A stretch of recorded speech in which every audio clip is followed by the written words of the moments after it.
last week, and I want to repeat it before we go into to today's issues. Now, tell me, if a statue was supposed to be built for you, to honor you and say that, Jon, you've done so well in your very beautiful career as a diplomat, which country would you want this statue to be put in? No country. Let me tell you what I think, Blakk Rasta. So, I honestly, I think we all know what statue you're referring to in Ghana. Although I saw that someone tore it down and it's probably not there anymore. But I really don't think anybody, anywhere, in any country, in any culture, should ever have a statue of themselves put up while they're still alive.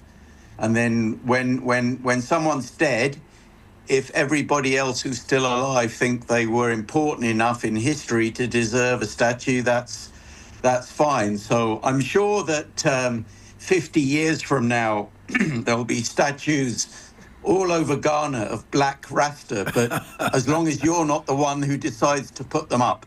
So let people decide after our respective deaths what remembrance we merit, but no one should have a statue when they're still alive. It's ridiculous. Interesting. Now, Jon, tell me, how do you want to be celebrated? I was reading about you the other day, and I was surprised how I missed out on some of the very, very details of your life. Tell me, what would you call a celebration for your life? I always think it's for others to judge. I've tried to do my best and live a life in many different countries. That's why the experience in Ghana was so enriching for me. And now I'm focused on my family and trying to make sure they're okay, that my son grows up well. I'll let others make the judgment. I think it is important that we're all somewhat self-critical without pulling ourselves down as a way of improving. But what I am aware of is life is very, very short. I think we might be talking about some aspects of religion shortly, Blakk Rasta, but I don't believe there's anything after this life. So I think it's just important to make the most of this life every single day. Wow. You don't believe that there's anything called an afterlife? You don't believe in God? Well, I don't believe in a God as described in various holy books, because I think they were all written by human hand. I'm personally totally convinced and cool with the idea that this is not a dress rehearsal. I think people say, what do you think it'll be like after you die? I think it's the same question as saying, what was life like before you were born? Well, there wasn't, and you didn't have any life before you were born. That's why you have no recollection of it, and you'll have no life after you die. So postponing achievements and, improvements in your life now in order to wait for some further life, second life, is to me is very sad. Now, this brings me to another thing that I am very much interested in, religion. In Ghana, in fact, from last week, so many people have been talking about tweets that you put out about Duncan Williams, about Doug Heward Mills, and also about Agrada. And it looks like you were calling them charlatans. But I want to go straight into your meeting with Archbishop Duncan Williams. You said you saw so much in his house, and that he actually takes the whole of the business section of the British Airways most of the time when he's flying out. Yeah. Tell me more. Yeah, well, look, maybe it's unfair to just take him. I think there are many religious leaders, but it seems to me that he and many other religious leaders in Ghana, many of the leading ones anyway, live in huge wealth. Their houses that I saw several of their houses. I was invited to them, are hugely opulent. So are their offices and the cars they drive. And yes, some of them, when they fly first class on British Airways through London. And I always remember when I was getting to know my colleague and friend David, a Ghanaian who was the driver in my day in the High Commission. And, you know, we had lots of time on the road, so we had lots of chats. I learned a lot from him. But he was telling me that, you know, it was not always easy to make ends meet, and, you know, life was a challenge financially. But then he told me that he gave 10% of his earnings in tithes to his local church. And that shocked me. I remember we talked about it, said, why don't you take care of your family first and make sure all their needs are met before you give any to religious leaders? And he and other people gave me the impression that they were almost scared that if they didn't do that, they wouldn't get to heaven, and that the pastor or the so-called man of God had directly or indirectly hinted to them that they needed to pay those tithes or they would suffer, which seems to me a kind of emotional blackmail, honestly. So I became very fascinated in the subject, but I do think a lot of those type of religious leaders who make and flaunt a lot of wealth, personally, I think a lot of them are charlatans, yes. Wow, interesting. Now, with Archbishop Duncan Williams, did you see a golden toilet seat in his house? Well, I'm not going to go into the details, but I saw great opulence in his house, and in a couple of events I went to, you know, incredibly fine foods and drink and what have you. And I mean, good luck to him. But the point is that I don't understand why often very poor people have to pay money to make already rich people even richer, whether that's in the religious context or any other context. Do you think that these men of God would make it in the UK the way they are making it in Ghana? No. There are some evangelical leaders like that, particularly ones who cater to diaspora communities, like communities from Ghana here and Nigeria and Kenya and other countries. But more generally, no, you know, Britain is becoming less and less of a religious country. Fewer and fewer people are going to church. And leaders like that would be laughed at more than, you know, making a cut through into wider culture. It's much more common in America, of course, and I think in Africa, some of those evangelical Pentecostalist type religious leaders do very much impersonate some of the religious leaders we see in the evangelical community in the US, who are also very much about money. And you even see some of these US evangelists asking people to give them more money so they can buy another private plane. You know, I'm sure you've seen that. And it just seems to me extraordinary. It just seems, and again, using that same sort of emotional blackmail that, you know, and they use euphemisms. They say, plant a seed, give a seed of faithfulness. All these nonsense phrases, which means give me your money, which you can't afford, and I'll become even richer. And I think that is charlatanism. I can't think of another word for it. Let's talk about Bridget Otu. There was another tweet from you that said that it looked like Mahama gave her the position for services in quotes rendered. Did you tweet that? Well, people can form their own conclusions. Of course, it's not just in Ghana; it's everywhere where people are rewarded for political and other favors. I guess the wider topic there is about people who claim at certain times to be objective journalists, who it then becomes clear are very beholden to one party or another, and it doesn't matter which party; it would be the same if the other party were in power. So I think it's I like the idea of complete neutrality amongst journalists rather than people, because if you claim to be a journalist but you're really acting in the interests of one or other party, then you're not a journalist, you're an activist, which is fine, but call yourself that. Don't pretend to be something else. that's kind of my point. Interesting. My guest is Jon Benjamin. From his base in England, we are having a communication. All right, I'm going to move from the politics to, your time in Ghana here. You seem to be so interested in Ghanaian entertainment, music and dance. What informed that? Oh, well, I love the music, your music. I think, I'm very close with Wiala, Noella Wiala, from who I went to visit in Funsi once in the far northwest of Ghana, which was an amazing experience.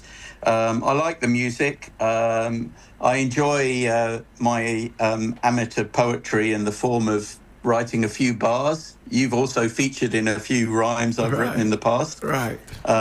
When I come to Ghana, I want someone like you to offer me a collab so we can go in the studio and record some of them. Right. Beautiful. And of course, I have a bit of backwards and forwards with my friend Shatta Wale. He was on tweet this morning mentioning some of it. It's just fun, really. But I think the music in Ghana is very kind of joyous. I think it provides a lot of people with a lot of fun and enjoyment, entertainment. It's a very competitive field, as you know better than me. It's very creative, and I think it's a very joyous aspect. And I'm always interested to see the new artists which emerge from Ghana. And I'm quite friendly here with a British artist who you may have heard of called Peter Gabriel. Right, Peter Gabriel, right. But Peter Gabriel created something fantastic a long time ago called WOMAD, which stands for the World of Music and Dance. And it started here in the UK, but it now has a franchise in several countries around the world and is trying to expand. I know my friend Wiala performed at a WOMAD festival here, and basically at those festivals, they have music from literally all over the world, often with a very strong contingent from Africa and almost always someone from Ghana. So I think I'm always interested to see whether music from one culture or one country can cross over and become popular in other countries. When you were here, Shatta Wale certainly was, somebody who we would say was a friend of yours. But Sarkodie didn't seem to be in your good books. Oh, no. I never. He never really responded, I don't think. I never really met him. But Stone Boy I met a couple of times. He was very, very nice. A lot of it is just the chance of who you meet. But I ended up being very close friends with Shatta, who, when he was here in London last time, I took him to my local pub for a very London English experience. Right. And we had a couple of beers. I think he's coming back again soon. There's a thing here every summer in London called Ghana Party in the Park. Yes, which is really a party amongst British Ghanaian diaspora young people, but they always bring over a couple of artists from Ghana for that, and that's a lot of fun. So I think I hope to see more and more of them performing here from time to time. Interesting. Okay, now you pushed a lot of Ghanaian musicians left, right, and center. Was it something you did intentionally? Yeah, because I had this kind of slight tie-up with Peter Gabriel and the WOMAD concept beforehand. And I've done it in other countries, pushing local artists. So very much so. In fact, the reason I got to know Wiala was because when I came to Ghana, I think she'd just become famous. Didn't she win? Was it a Vodafone or something like that? Vodafone, right. A talent competition. And just a few weeks before I left for Ghana in 2014, she appeared on the BBC website on the pages about news from Africa. And I thought, that looks fun. And I always like to hear music. So I got in touch with her. And of course, she has an English manager, John, who's a great guy. And that's how that came about. But I always loved meeting the artists and the footballers and the the entertainers, and I think they really provide a lot of joy to millions of people. Ah, beautiful. Now, your tenure in Ghana, what was the most annoying thing you heard about yourself, the most surprising thing, the most disappointing thing? I think it's very important to have a thick skin, because I hear stuff about myself all the time, often not true. So there's no point getting annoyed about it. I think the thing I'd say is none of us are responsible for what anybody else says. We're just responsible for our own words and what we say. I think that I try not to get annoyed by that sort of thing. I like living in Ghana. I made a lot of very good friends, yourself included, and wonderful people who remain, I always thought, incredibly positive, despite often facing daily hardships and struggles, which are very considerable, but remaining kind of positive and upbeat. I found that very endearing, very attractive. Interesting. Who was the worst friend you made in Ghana? The worst friend. Possibly, well, we have to go back to religious leaders. It was possibly the angel snake man, Obinim himself.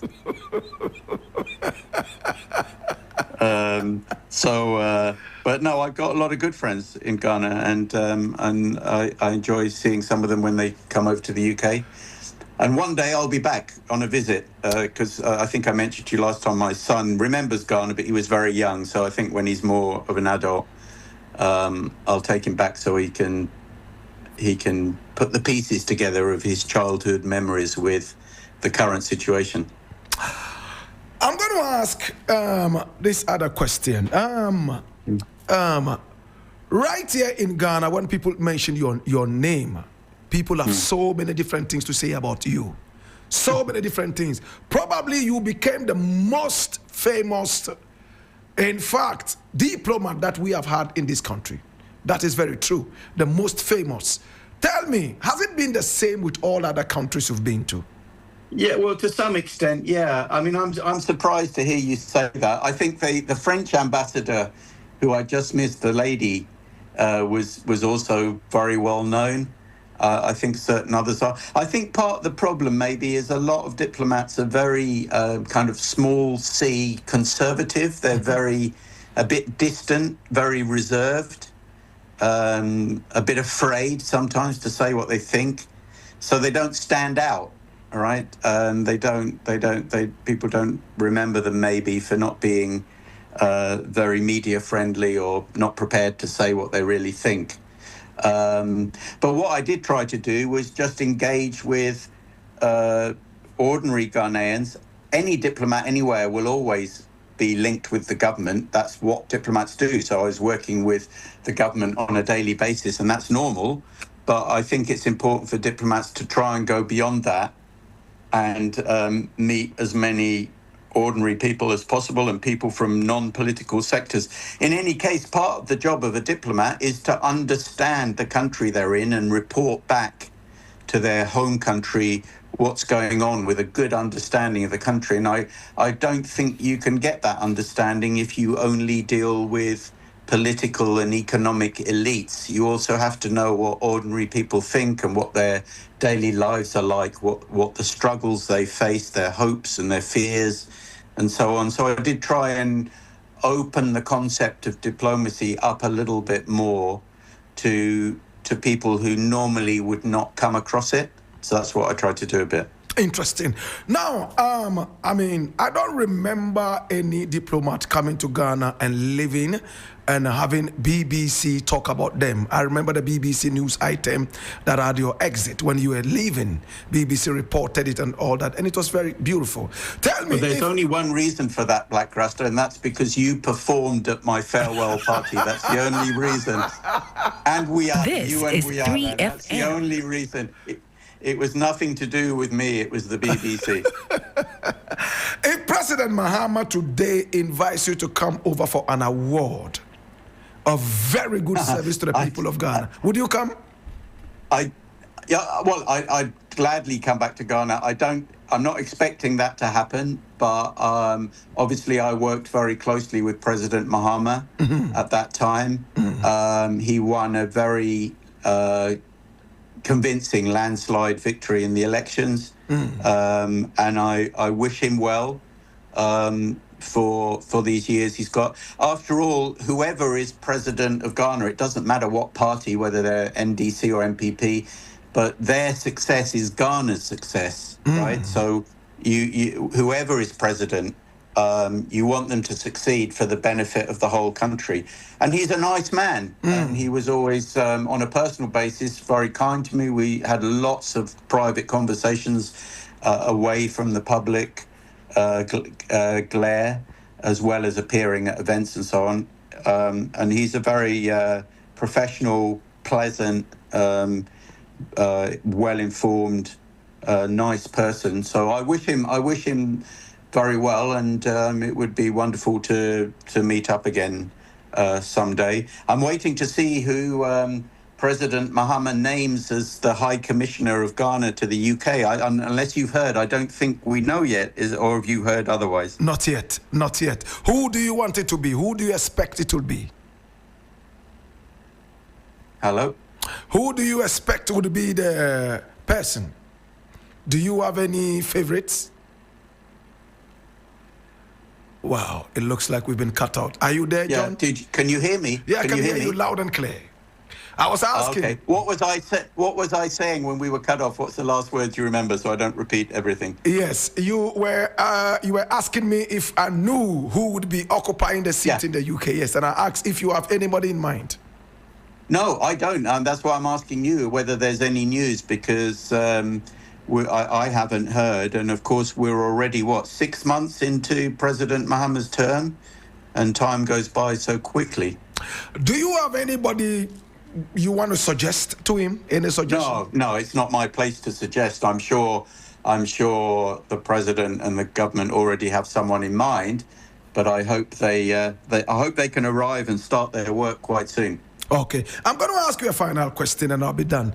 WikiLeaks, when you look at WikiLeaks, I mean, releasing a lot of US files and even more. Yeah. I mean, is that how ambassadors and, diplomats work? When they go meet this person, the small gossips, they write that and send to their bases? Well, sometimes, of course, what you call gossip, and it can be gossip, also can be information. I mean, look, for diplomacy to work, there must be confidential channels, right? Governments trying to sort out difficult issues between them can't do everything in the media. Some of it must be confidential.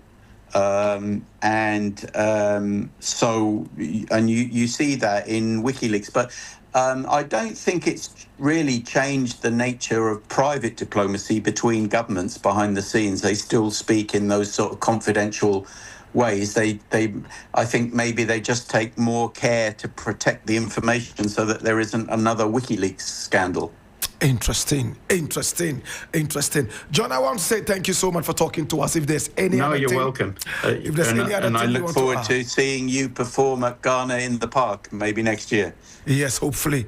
I'm looking forward to performing at WAMAD as well. So talk to your friend Peter Gabriel.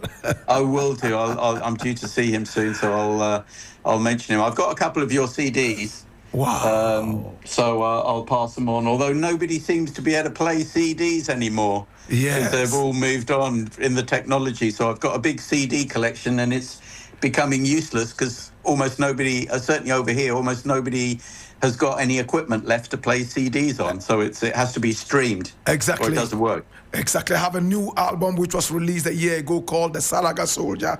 I will send you the details so you check that out as well. Exactly. And what I do promise is I'll pass it on to Peter Gabriel and see what we can do. Thank you so much. I want to play you a Wiala song. Which one would you like to hear? Oh, there are so many. Rock My Body, of course. Rock My Body is the one. I think, is that still her biggest hit in Ghana? Yes, it's still probably, big. Right? It's still big, really big. Yeah. People love it. Thanks so much, Jon, for talking to us. We appreciate you. Thank you, and have a very good week, everyone there listening in Ghana. Thank you so much. Bye-bye.